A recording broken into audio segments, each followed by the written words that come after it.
ప్రభునందు ప్రియులారా, పరిశుద్ధ గ్రంథమైన బైబిల్ నుండి అపోస్తలుల కార్యముల గ్రంథం 19వ అధ్యాయం. అపోస్తలుల కార్యముల గ్రంథం 19వ అధ్యాయం మొదటి నుండి 2 వచనాలు చదువుతున్నాను. అపొల్లో కొరింథులోనున్నప్పుడు జరిగినదేమనగా, పౌలు పై ప్రదేశములలో సంచరించి ఎఫెసునకు వచ్చి కొందరు శిష్యులను చూచి, మీరు విశ్వసించినప్పుడు పరిశుద్ధాత్మను పొందితిరా అని వారిని అడుగగా, వారు పరిశుద్ధాత్ముడున్నాడన్న సంగతియే మేము వినలేదని చెప్పిరి. పరిశుద్ధాత్ముడున్నాడన్న సంగతియే మేము వినలేదని చెప్పిరి. చదవబడిన ఈ లేఖనం కొరకై ప్రార్థన చేసి వాక్యాన్ని ధ్యానం చేద్దాం. జీవాధిపతి అయిన మా దేవ, సర్వాధికారి, సర్వశక్తి సంపన్నుడవైన మా తండ్రి, అద్భుతకరుడా, ఆశ్చర్యకరుడా, ఆలోచనకర్త అయిన మా ప్రభువా, మీ గణనామమునకు వేలాది వందనములు, కోటాను కోట్లు స్తుతులు స్తోత్రములు చెల్లిస్తున్నాం. చదవబడిన లేఖన భాగమును దీవించండి. మా అందరితో కూడా మీరు మాట్లాడండి. మా ప్రభువా, పరిశుద్ధాత్ముని యొక్క చిహ్నములను తేటగా మీరు మాకు బయలుపరచండి. మీకు రావలసిన మహిమ మీరు ఆపాదించుకొనమని, తోడయుండి కాపాడతారని కోరుచు, మిమ్మును ప్రేమించారు, మీ వాక్యాన్ని ప్రేమించారు. ఎన్ని పనులున్నా పెందలకడనే మీ పాద సన్నిధికి వచ్చారు. ప్రభువా, ఈలాగున ఆసక్తితో వచ్చిన వారిని వాక్యపు తీవ్రతతో నింపి మీ కొరకు పంపి ఉపయోగించండి. మీ నామమునకే మహిమ ఆపాదించుకొనమని కోరుచు, అల్పుడు, బలహీనుడు, నిష్ప్రయోజకుడు మీ శిలువ చాటున మరుగుపరచండి. మా ప్రభువా, మీరు ఉపయోగించండి. నోటికి బోరయుండి మా ప్రభు మీకు రావలసిన మహిమ ఆపాదించుకొనమని తోడై ఉంటారని కోరుచు, మా ప్రభు మా రక్షకుడైన క్రీస్తు యేసు అమూల్యమైన నామమున స్తోత్రము చెల్లించి స్తుతించి ప్రార్థించి వినయులమై వేడుచూ ఉన్నాం మా పరమ తండ్రి. ఆమేన్. ప్రభునందు ప్రియులారా, మనము చదువుకున్న దైవ లేఖనంలో పౌలు ఎఫెసుకు వచ్చినట్లుగా, కొందరు శిష్యులను చూచినట్లుగా, వారిని పరిశుద్ధాత్మను పొందితిరా అని వారిని అడిగినట్లుగా, వారు పరిశుద్ధాత్ముడున్నాడన్న సంగతియే మేము వినలేదని చెప్పినట్లుగా మనము విన్నాం. దేవుని వాక్యములో తేటగా మనము గమనించాల్సిన సత్యం,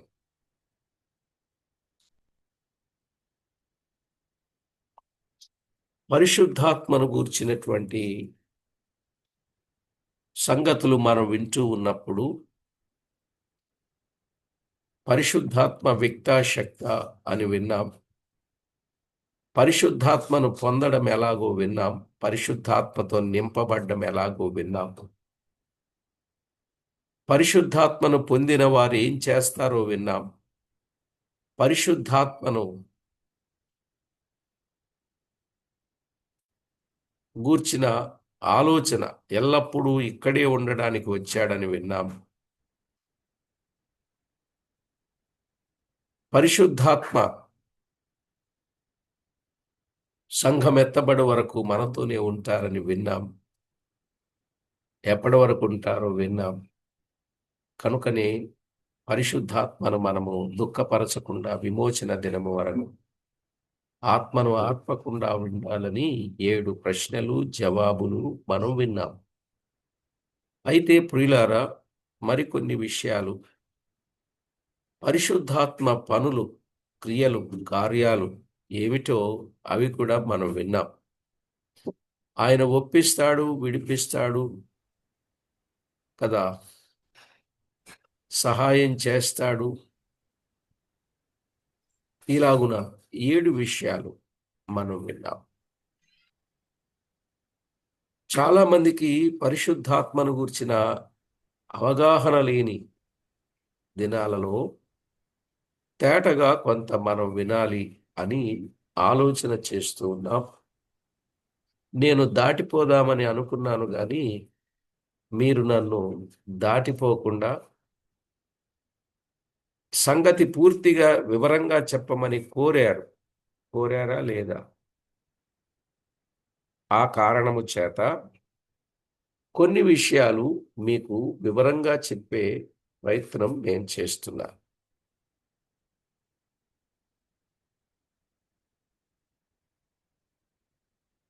లేఖనములలో పరిశుద్ధాత్మను సూచించు అలంకార చిహ్నములు అని హెడ్డింగ్ పెట్టుకోండి.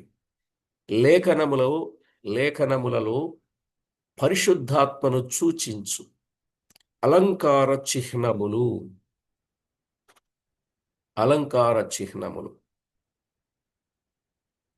పరిశుద్ధాత్మ అది సబ్ హెడ్డింగ్, లేఖ హెడ్డింగ్. పరిశుద్ధాత్మ యొక్క పనిని గూర్చియు స్వభావమును గూర్చియు, పరిశుద్ధాత్మ యొక్క పనిని గూర్చి స్వభావమును గూర్చి అలంకార చిహ్నముల ద్వారా బహు దివ్యముగా చూపింపబడిన సత్యములు మనం వింటున్నాం. చాలా విశేషంగా చెప్పబడిన సంగతులను మనం వింటున్నాం. అందులో నెంబర్ 1 అగ్ని. అగ్ని మనకు తెలుసు కదా. అగ్ని. లూకా వ్రాసిన సువార్త 12వ అధ్యాయం 49వ వచనములో 12:49లో నేను భూమి మీద అగ్ని వేయవచ్చి తిని అది ఇదివరకే రగులుకొని మండవలెనని ఎంతో కోరుచున్నాను అన్నాడు. నేను భూమి మీద అగ్ని వేయవచ్చి తిని అన్నాడు. అపోస్తలుల కార్యముల గ్రంథం. అపోస్తలుల కార్యముల గ్రంథములో 2వ అధ్యాయం 3వ వచనాన్ని మనం చదువుకుందాం. 2వ అధ్యాయం 3వ వచనం. మరియు అగ్ని జ్వాలల వంటి నాలుకలు విభాగింపబడినట్లుగా వారికి కనబడి వారిలో ఒక్కొక్కని మీద వ్రాలగా అని చూస్తున్నాం. అగ్ని జ్వాలల వంటి నాలుకలు అన్నాడు. ఇక్కడ అగ్నిని గూర్చి వ్రాయబడింది. పరిశుద్ధాత్మ అగ్నికి పోల్చబడినట్లు లేక చిహ్నముగా చెప్పబడినట్లు చూస్తాం. అగ్ని పరిశుద్ధాత్మ యొక్క శుద్ధి చేయు శక్తిని రాసుకోండి. అగ్ని పరిశుద్ధాత్మ యొక్క శుద్ధి చేయు శక్తిని, పవిత్రీకరణ శక్తిని తెలియచేయుచున్నది. అగ్ని పరిశుద్ధాత్మ యొక్క శుద్ధి చేయు శక్తిని, పవిత్రీకరణ శక్తిని తెలియచేయుచు ఉన్నది. నిజమే. ఏదైనా కూడా అగ్ని చేతనే శుద్ధి చేయబడుతుంది కదా. బంగారం దేని చేత శుద్ధి చేయబడుతుంది? అగ్ని చేతనే కదా. అగ్ని చేత శుద్ధి చేయబడుతుంది. రేపు మనము చేసిన పని గాని సమస్తం కూడా ఎందులో వేయబడుద్ది? అగ్నిలోనే అన్నాడు కదా. ఆ సమయములో కొయ్యకాలు కాలిపోతుంది. కానీ నమ్మకంగా చేసిన పని మాత్రమే నిలిచి ఉంటుంది. కనుక రేపు నిలిచి ఉండే దానిని పరీక్ష చేసేది ఏమిటంటే అగ్ని. కనుక అగ్ని శుద్ధి చేయు శక్తిని, పవిత్రీకరించు శక్తిని తెలియచేయుచున్నది. ఇక రెండవది గాలి. నేను చాలా క్లుప్తంగా చెప్పుకుంటూ వెళ్ళిపోతా. రెండవది గాలి. యోహాను రాసిన సువార్త 3వ అధ్యాయం. యోహాను సువార్త 3వ అధ్యాయం 8వ వచనాన్ని చూద్దాం. గాలి తనకిష్టమైన చోటను విసరును. నీవు దాని శబ్దము విందువే గాని అది ఎక్కడ నుండి వచ్చునో ఎక్కడికి పోవునో నీకు తెలియదు. ఆత్మ మూలముగా జన్మించిన ప్రతివాడును అలాగేయున్నాడనెను. ఇక్కడ మీరు చూడాలి. ఆత్మ మూలముగా జన్మించిన ప్రతివాడును అలాగేయున్నాడు. గాలి తనకిష్టమైన చోటను విసరును. అపోస్తలుల కార్యముల గ్రంథములో 2వ అధ్యాయం 2వ వచనం. 2:2. అప్పుడు వేగముగా వీచు బలమైన గాలి వంటి ఒక ధ్వని ఆకాశము నుండి అకస్మాత్తుగా వారు కూర్చుండున్న ఇల్లంతయు నిండెను. ఇల్లంతయు నిండెను. గమనించారా? వేగముగా వీచు బలమైన గాలి వంటి ఒక ధ్వని అన్నాడు. గాలి లేక ఊపిరి అని గ్రీకు భాషలో అర్థం. గాలిని గ్రీకు భాషలో ఏమంటారంటే ఊపిరి అంటారు. ఈ చిహ్నం, ఈ గుర్తు పరిశుద్ధాత్మ యొక్క అగోచరత్వమును,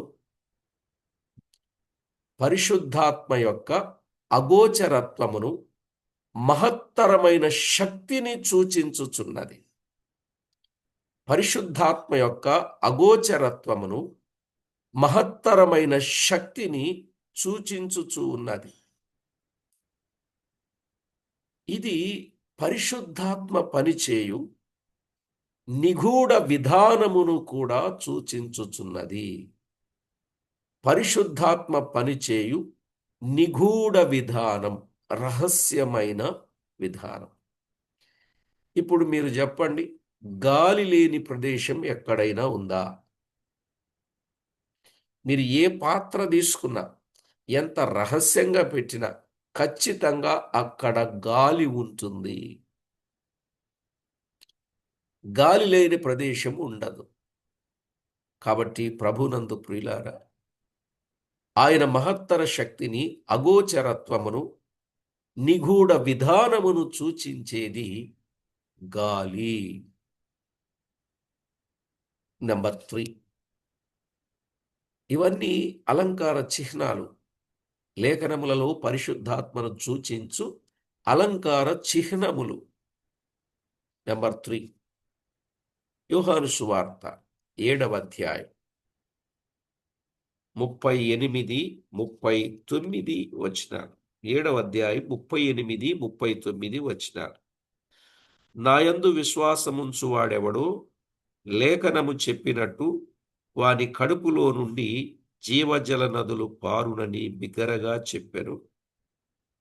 తన యందు విశ్వాసముంచు వారు పొందబోవు ఆత్మను గూర్చి ఆయన ఈ మాట చెప్పెను. యేసు ఇంకను మహిమపరచబడలేదు గనుక ఆత్మ ఇంకను అనుగ్రహింపబడి ఉండలేదు అని చూస్తున్నాం. ఇక్కడ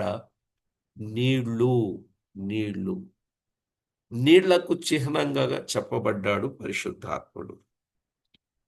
నాయందు విశ్వాసముంచు వాడెవడో లేఖనము చెప్పినట్టు వాని కడుపులో నుండి జీవజల నదులు పారునని బిగ్గరగా చెప్పాను. తన యందు విశ్వాసముంచు వారు పొందబోవు ఆత్మను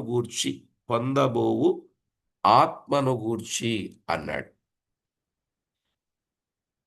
తీతుకు రాసిన పత్రికలో 3వ అధ్యాయం 5వ వచనాన్ని చదువుకుందాం. తీతుకు రాసిన పత్రిక 3వ అధ్యాయం 5వ వచనం. మనము నీతిని అనుసరించి చేసిన క్రియల మూలముగా కాక తన కనికరము చొప్పునని పునర్జన్మ సంబంధమైన స్నానము ద్వారాను పరిశుద్ధాత్మ మనకు నూతన స్వభావము కలుగ చేయుట ద్వారాను మనలను రక్షించెను. ఈ చిహ్నం పరిశుద్ధాత్మ పవిత్రపరచువాడనియు,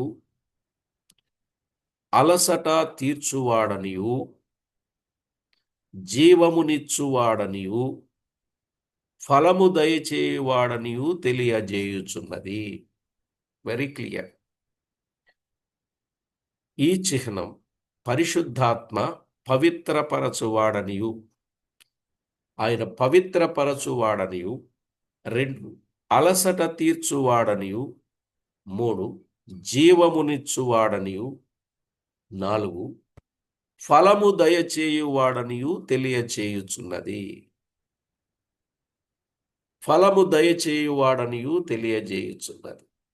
ఏమండి, ఈ స్పీడ్ మెయింటైన్ చేయనా, ఇంకా కొంచెం స్పీడ్ చెప్పనా? ఇదే స్పీడ్ అన్నా, ఇదే స్పీడ్. ఎందుకంటే మీరు స్పష్టంగా రాసుకోవాలి, నా ఉద్దేశం అది. ఎందుకంటే ఇప్పుడు లెసన్ బైబిల్ కాలేజీలో నోట్స్ చెప్పినట్టుంటే కష్టం, కానీ మరి ఎందుకంటే ఇంపార్టెంట్ విషయాలు కాబట్టి ఇవి మీకు చాలా తేటగా అవగాహనగా, ఎందుకంటే మనం మోసపోవలసిన అవసరం లేదండి. దేవుని వాక్యం చాలా వివరంగా ఉంది. మనం చదువుకోక మనకు అర్థం కావట్లేదు కానండి, మనం చదువుకుంటే చాలా బాగా అర్థమవుద్ది వాక్యం. అవునా కాదా? నిజంగా అండి, మీరందరూ బాగా వాక్యం నేర్చుకోవాలి. నా తపన అది, నా ఆశ అది, నా ప్రేరేపణ అది. ఎందుకంటే వాక్యం తెలియకుండా జీవితాన్ని కొనసాగించకూడదు. వాక్యం తెలియకుండా పరిశుద్ధతను కొనసాగించలేం. వాక్యం తెలియకుండా సేవ చేయలేం. వాక్యం తెలియకుండా ప్రభువును ఘనపరచలేం. ప్రభువును ఆనందింపచేయలేం. వాక్యం తెలిసినప్పుడే, పరిశీలనగా తెలిసినప్పుడే అది ఆయనకు ఆనంద సంతోషములు కలుగజేస్తుంది. ఆ విధంగా మనమందరం చాలా తేటగా వివరంగా అర్థం చేసుకోవాలి. రైట్. ఇక నాలుగవది ముద్ర. నాలుగవది ముద్ర. ఎఫెసీయులకు రాసిన పత్రిక మొదటి అధ్యాయం 13వ వచనములో రాయబడిన సంగతి. ఎఫెసీయులకు రాసిన పత్రిక మొదటి అధ్యాయం 13వ వచనం.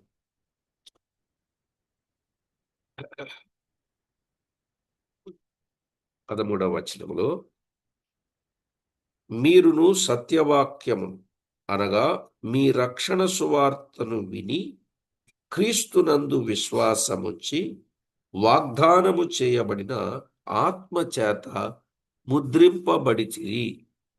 వాగ్దానము చేయబడిన ఆత్మచేత ముద్రింపబడితిరి అని మనం ఇక్కడ చూస్తున్నాం.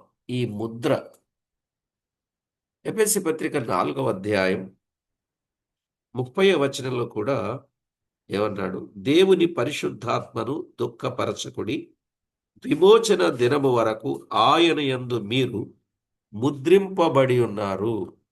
ఆయన యందు మీరు ముద్రింపబడి ఉన్నారు. ఆయన యందు మీరు ముద్రింపబడి ఉన్నారు. ఆయన యందు మీరు ముద్రింపబడి ఉన్నారు. కొరింథీయులకు రాసిన రెండవ పత్రిక, కొరింథీయులకు రాసిన రెండవ పత్రిక మొదటి అధ్యాయం 22వ వచనం. కొరింథీయులకు రాసిన రెండవ పత్రిక మొదటి అధ్యాయం 22వ వచనం. ఆయన మనకు ముద్ర వేసి, ఆయన మనకు ముద్ర వేసి మన హృదయములలో మనకు ఆత్మ అను సంచకరువును అనుగ్రహించి ఉన్నాడు. చూడండి ఎంత స్పష్టంగా. ఆయన మనకు ముద్ర వేసి మన హృదయములలో మన మనకు ఆత్మను సంచకరువును అనుగ్రహించి ఉన్నాడు అన్నాడు. కనుక ఈ ముద్ర దేనికి అనంటే, ఇతడు దేవుని బిడ్డ ఎనుటకు సాక్ష్యముగా, ఇతడు దేవుని బిడ్డ ఎనుటకు సాక్ష్యముగా పునర్జన్మము నొందిన పరిశుద్ధిని మీద, పునర్జన్మము నొందిన పరిశుద్ధిని మీద వేయబడు దేవుని గురితే. పునర్జన్మము నొందిన పరిశుద్ధిని మీద వేయబడు దేవుని గురితే పరిశుద్ధాత్మ యొక్క ముద్రయై ఉన్నది. పరిశుద్ధాత్మ యొక్క ముద్రయై ఉన్నది.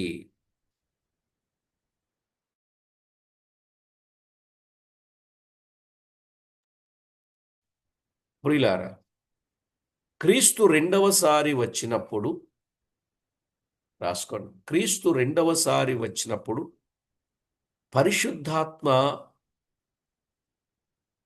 పరిశుద్ధాత్మ యొక్క ముద్ర గలవారిని మాత్రమే ముద్ర గలవారిని మాత్రమే తన స్వకీయ సాంపాద్యముగా ఘనపరచి తన స్వకీయ సాంపాద్యముగా ఘనపరచి తన యొద్దకు చేర్చుకుంటాడు. అందుకని ఈ ముద్ర వేయబడుతుంది. ఈ ముద్ర ఎవరికైతే ఉన్నదో ఇంకా వారికి తిరుగులేదన్నమాట. అర్థమైందండి? కనుక పరిశుద్ధాత్మ చిహ్నం ముద్రగా ఇవ్వబడింది. ఇక ఐదవదిగా తైలము తైలము అన్నాడు. ఐదవదిగా తైలము అన్నాడు.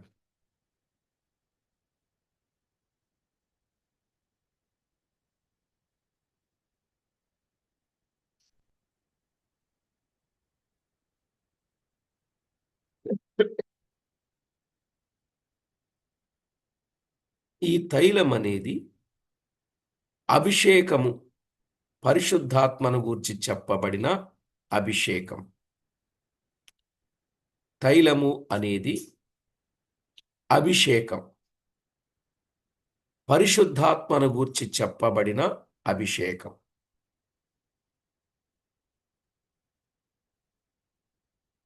అభిషేకం అనేది పరిశుద్ధాత్మను గూర్చి చెప్పబడిన అభిషేకం. అలాగే క్రీస్తును గూర్చి చెప్పబడిన అభిషేకం. క్రీస్తును గూర్చి చెప్పబడిన అభిషేకం. లూకా వ్రాసిన సువార్త 4వ అధ్యాయం 18వ వచనం. లూకా సువార్త 4:18.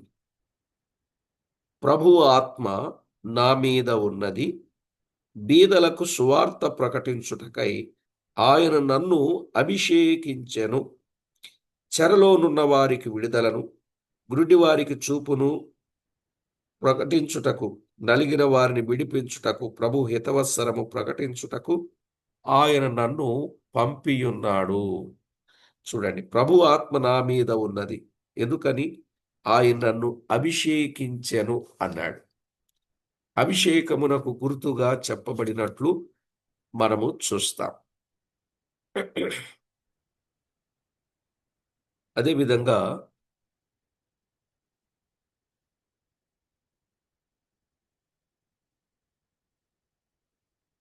అపోస్తలుల కార్యముల గ్రంథం 10వ అధ్యాయం 38వ వచనం.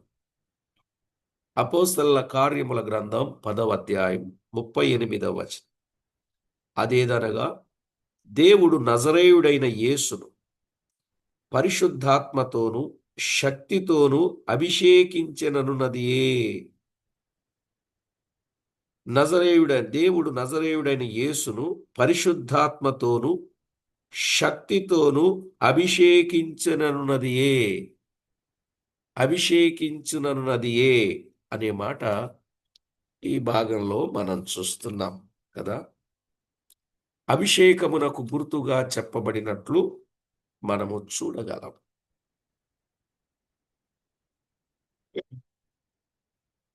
ఇక యోహాను రాసిన 2వ పత్రిక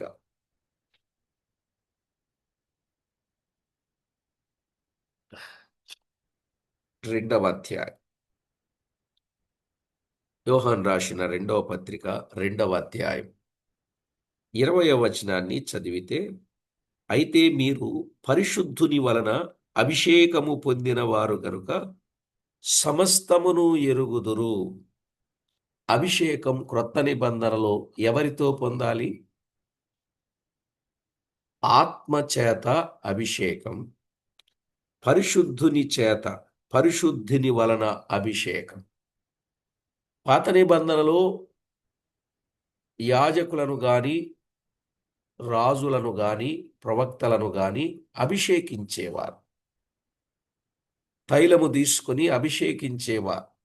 క్రొత్త నిబంధనలో ఇప్పుడు అలాంటి అభిషేకాలు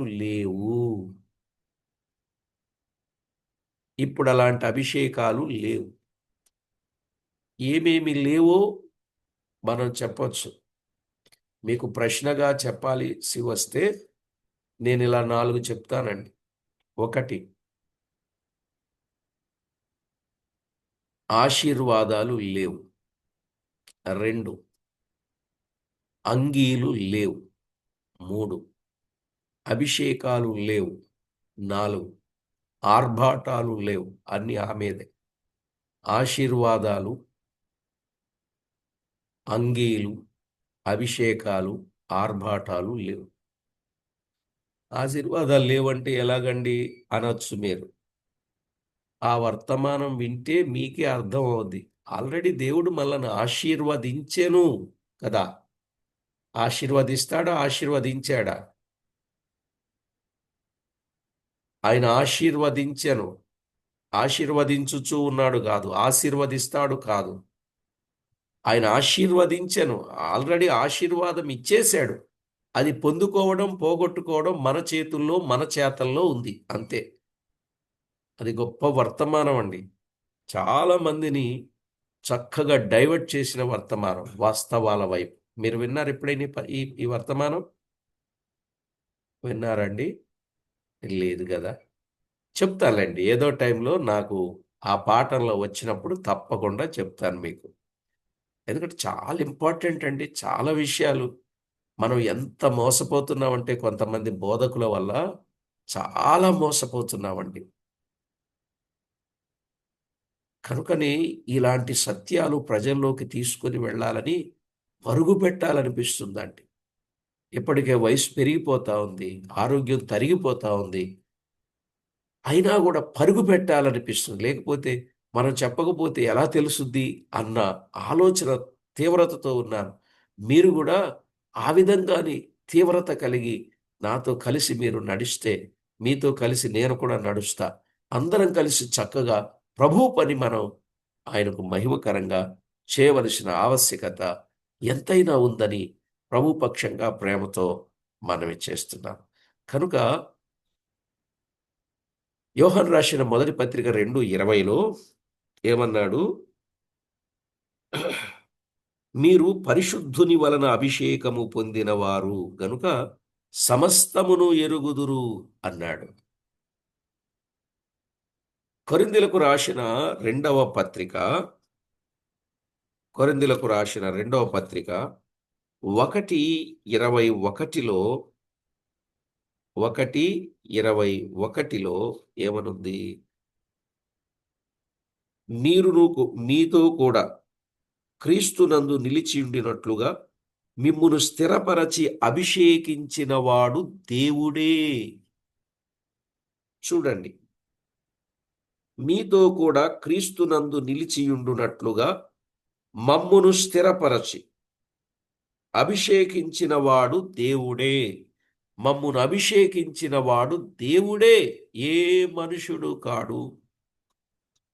అభిషేకం దేవుని వలన, అభిషేకం పరిశుద్ధుని వలన, అభిషేకం ఆత్మ వలన. ఇందులో మానవ ప్రయత్నం ఎక్కడన్నా ఉందా అండి? ఉందా? అభిషేకం ఆత్మ వలన, అభిషేకం పరిశుద్ధుని వలన, అభిషేకం దేవుని వలన. అభిషేకించేవాడు తండ్రి, అభిషేకించేవాడు కుమారుడు, అభిషేకించేవాడు ఆత్మ. అర్థమైందా అండి? వెరీ క్లియర్ అండి. బైబిల్ మాత్రం చాలా స్పష్టంగా ఉంది. మనం అర్థం చేసుకోలేకేది గానీ, చాలా వివరంగా ఉందండి బైబిల్ గ్రంథం. నాకు చాలా సార్లు ఇలాంటి విషయాలు చెప్తున్నప్పుడు ఎంతో సంతోషం వస్తదనమాట. ఆనందం వస్తదనమాట. ఎందుకని? ఈ విషయాలు దేవుడు మనకు బయలుపరుస్తున్నందుకు. అవునా కాదా? చాలా హ్యాపీగా ఉంటదనమాట. నిజమండి. ఇప్పుడు మనం చదువుకున్న ఈ వచనాన్ని చూస్తే విశ్వాసిని గూర్చి అలంకార రూపముగా వ్రాయబడింది. విశ్వాసిని గూర్చి అలంకార రూపంగా వ్రాయబడింది ఇక్కడ. అయితే తైలాభిషేకం ఒక ప్రత్యేక పరిచర్య కొరకైన సమర్పణను తెలుపుచున్నది. తైలాభిషేకం. తైలాభిషేకం ఒక ప్రత్యేక పరిచర్య కొరకైన సమర్పణను తెలిపింది. ఆ రోజుల్లో వీరు రాజులు, వీరు ప్రవక్తలు, వీరు దీర్ఘదర్శులు, వీరు సో అండ్ సో అని తెలియచేయడానికి, ప్రత్యేక పరిచర్యను సూచించడానికి ఆ రోజుల్లో ఈ తైలాభిషేకం అనేది వాడబడింది. ఇప్పుడు దాన్ని మనవాళ్ళు తీసుకొచ్చి ఇప్పుడు తైలాభిషేకం చేసి సేవా ప్రతిష్ఠ చేస్తున్నారు ఇప్పుడు కదా. సరేలేండి, వారికి తెలిసిన సత్యాన్ని బట్టి వారు వెళ్తున్నారు. నేను ఎవరిని విమర్శించనండి, నాకెందుకు కావాలి. బైబిల్ ఏం చెప్తుందో మనం అది చెప్పుకుంటూ వెళ్ళిపోదాం. ఎవరిని నేను స్టేజ్ల మీద కూడా విమర్శించనండి. నేను ఎవరిని విమర్శించను. వాస్తవాలు చెప్పుకుంటూ వెళ్ళిపోవడమే. అది వాళ్ళు అర్థం చేసుకొని ఆమోదిస్తే చాలు. అవును కదండి. ఇప్పుడు కొంతమంది చాలా భయంకరంగా విమర్శిస్తూ ఉంటారు. మన పని అది కాదు. దేవుని పిల్లలు సరి అయిన విధానములో నడిపించగలగాలి తప్ప విమర్శిస్తే నడవరండి. విమర్శిస్తే నడవరు. విమర్శించకుండా సరి అయిన దారి చూపిస్తే మాత్రం అందులో నడవడానికి ప్రయత్నం చేస్తారు. ఏమంటారు మీరు?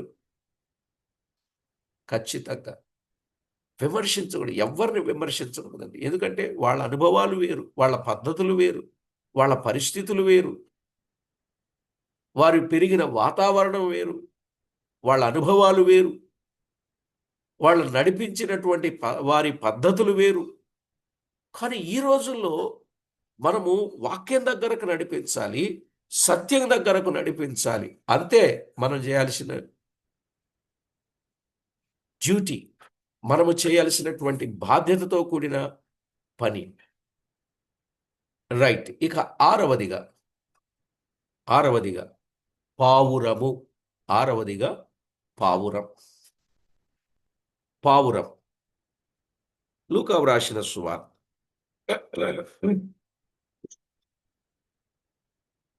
లూకా వ్రాసిన సువార్త 3వ అధ్యాయం 22వ వచనం.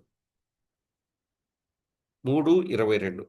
ప్రజలందరూ బాప్తిస్మము పొందినప్పుడు యేసు 3:22 సారీ. పరిశుద్ధాత్మ శరీరాకారముతో పావురం వలె ఆయన మీదికి దిగి వచ్చెను. అప్పుడు నీవు నా ప్రియ కుమారుడవు, నీ యందు నేను ఆనందించుచున్నానని ఒక శబ్దం ఆకాశము నుండి వచ్చెను. పరిశుద్ధాత్మ శరీరాకారముతో పావురం వలె ఆయన మీదికి దిగి వచ్చెను.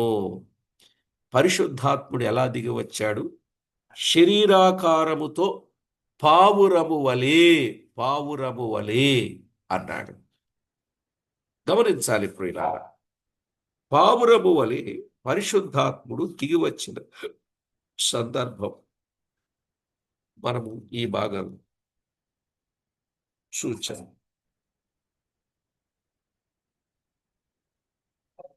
అలాగుననే యోహాను రాసిన సువార్త 1వ అధ్యాయం, యోహాను సువార్త 1వ అధ్యాయం 32వ వచనం.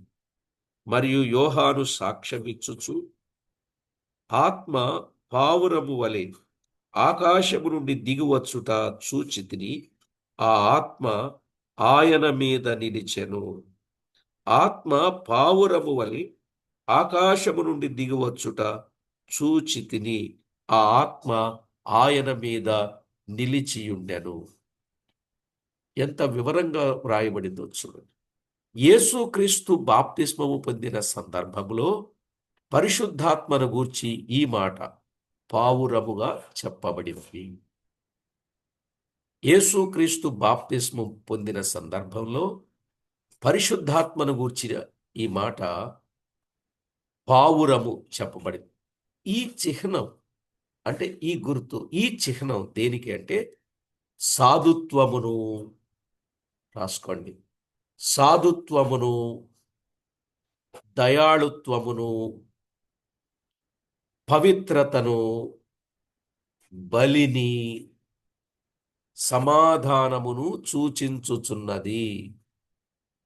ఈ చిహ్నం దేనికంటే పావురము అనే చిహ్నం, పావురం 1 సాధుత్వమునకు, 2 దయాళుత్వమునకు, 3 పవిత్రతను, 4 బలిని, 5 సమాధానమును సూచించుచున్నది.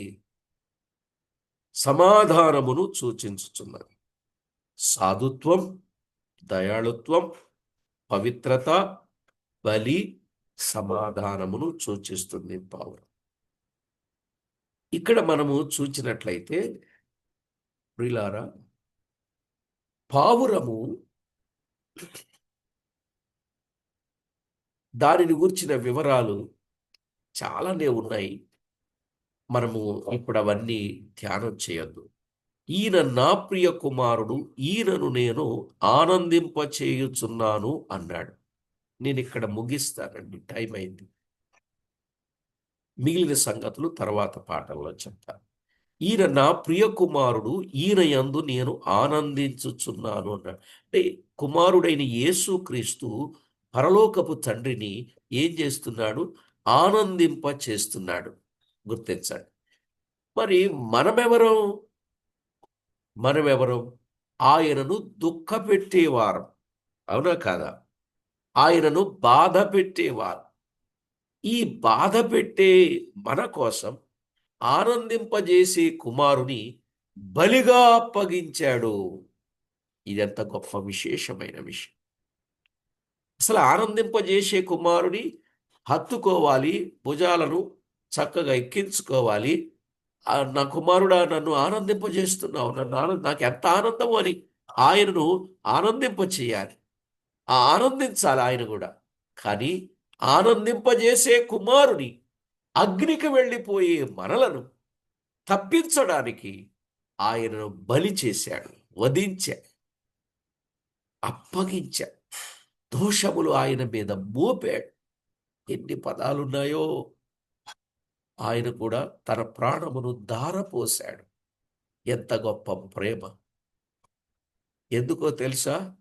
మనము మార్పు చెంది మనము కూడా ఆయనను ఆనందింప చేయాలని, ఆయన కుమారులుగా మార్చబడాలని, ఆయన కుమారత్వమును మనము కలిగి ఉండాలని, ఆయన పిల్లలుగా మనం ఉండాలని, మనం ఆయనతో యుగయుగాలు ఆనందించాలని ఆనందింపచేసే కుమారుని అగ్నికి వెళ్ళే వారికి పణంగా పెట్టడానికి ఇష్టపడ్డాడు.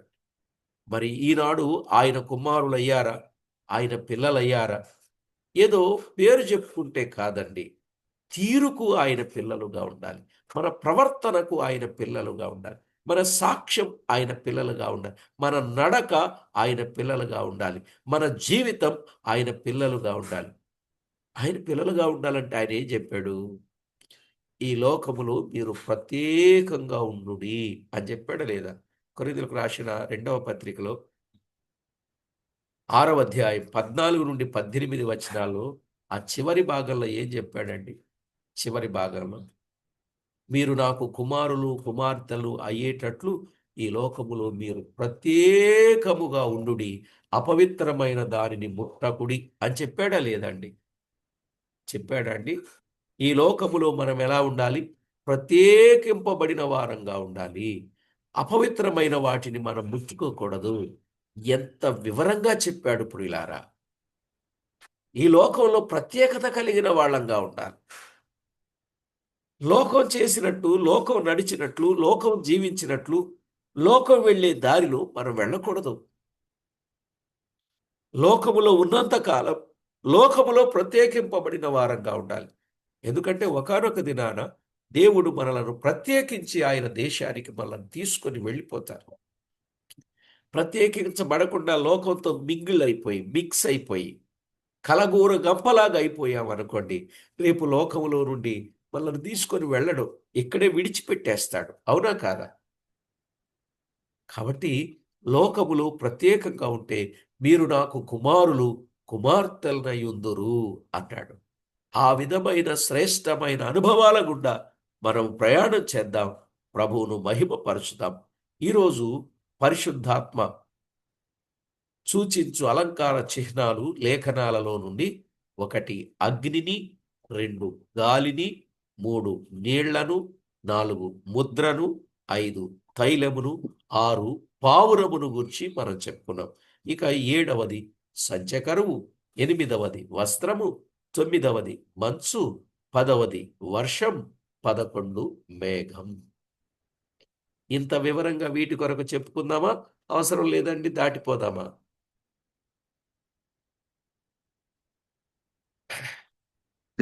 చెప్పుకుందాం.